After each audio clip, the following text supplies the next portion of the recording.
Bonjour et bienvenue dans cet épisode de la Psy en ligne qui portera sur la charge mentale des célibataires, appelée aussi Single Abilities. Je suis Dr Christine Tagier, psychologue en pratique privée depuis plus de 20 ans et spécialisée sur la thématique de la charge mentale. Donc aujourd'hui, nous allons plonger dans le sujet souvent négligé de la charge mentale des célibataires, une réalité souvent méconnue.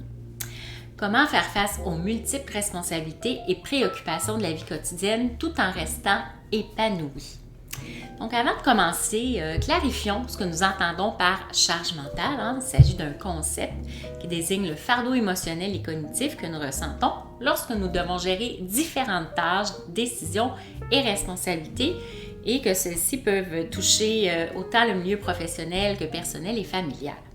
Donc, traditionnellement, on associe souvent la charge mentale aux couples ou aux familles, mais les célibataires ne sont pas épargnés non plus par la charge mentale, parce qu'en tant que célibataire, bien, vous êtes seul responsable de toutes les tâches ménagères, des courses, de la gestion des finances, de la planification des repas, évidemment, et même de la prise de décision importante. Si vous choisissez, par exemple, de vous acheter un condo, une maison, bien, vous devez porter sur vos épaules le fardeau de cette décision qui est quand même grande au niveau financier.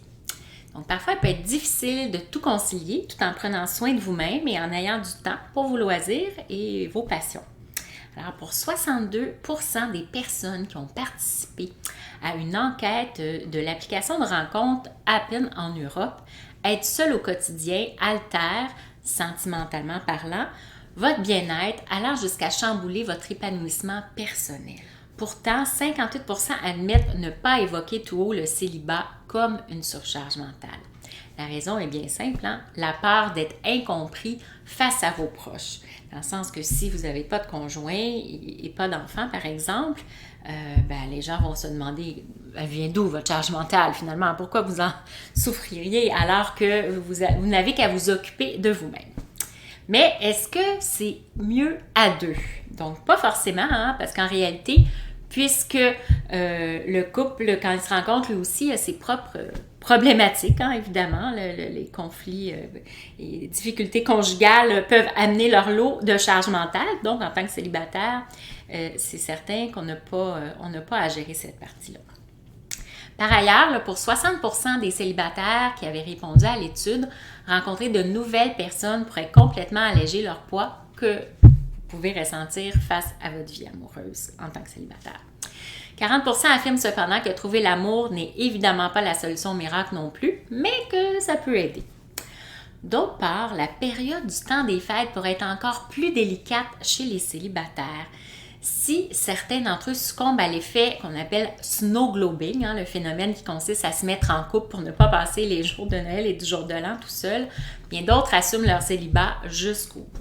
Donc, ces fameux single abilities, qu'on peut vraiment traduire littéralement par responsabilité des célibataires, ça peut vraiment être subi toute l'année, mais leurs effets sont multipliés à l'approche du temps des fêtes. Donc, en effet, la charge mentale financière qui est liée à cette période de l'année repose entièrement à ce moment-là sur une seule personne, la célibataire ou le célibataire. Donc, pas de conjoint qui pourrait apporter son aide pour les tâches à faire, les tâches ménagères, la nourriture si on reçoit, partager l'addition pour les cadeaux, par exemple, pour la famille et les amis. Donc, comment parvenir à équilibrer toutes ces responsabilités sans vous sentir submergé en tant que célibataire? Avant de poursuivre, je vous invite à vous abonner au podcast ou à ma chaîne YouTube, selon votre préférence, pour être avisé des nouveaux épisodes. Si vous appréciez mes chroniques, faites-le moi savoir en cliquant « J'aime » ou en notant le podcast.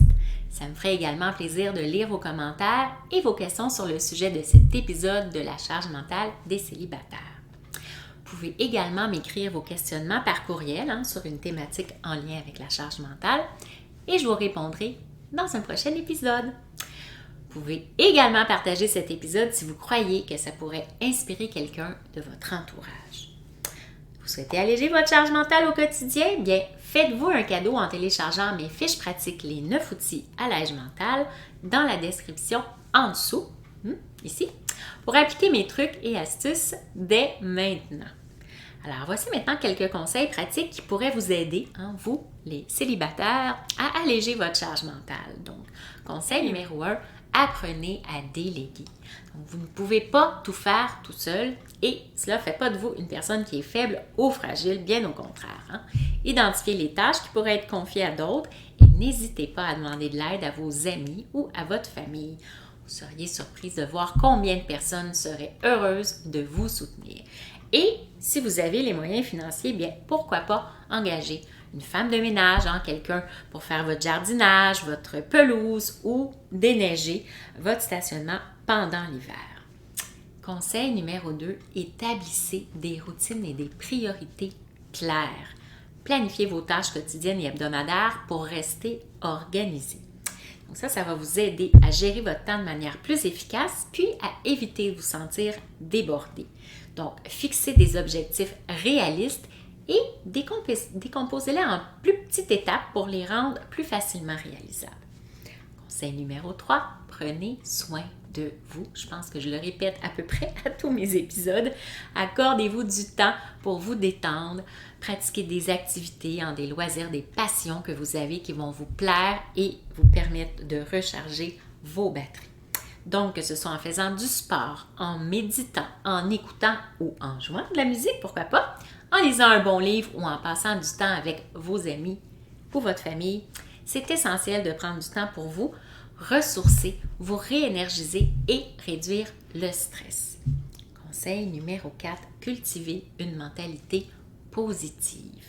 La charge mentale peut être épuisante, mais essayez de maintenir une attitude positive et de vous concentrer sur les aspects positifs de votre vie. Vous pouvez pratiquer la gratitude, par exemple, en notant chaque jour les choses pour lesquelles vous êtes reconnaissant.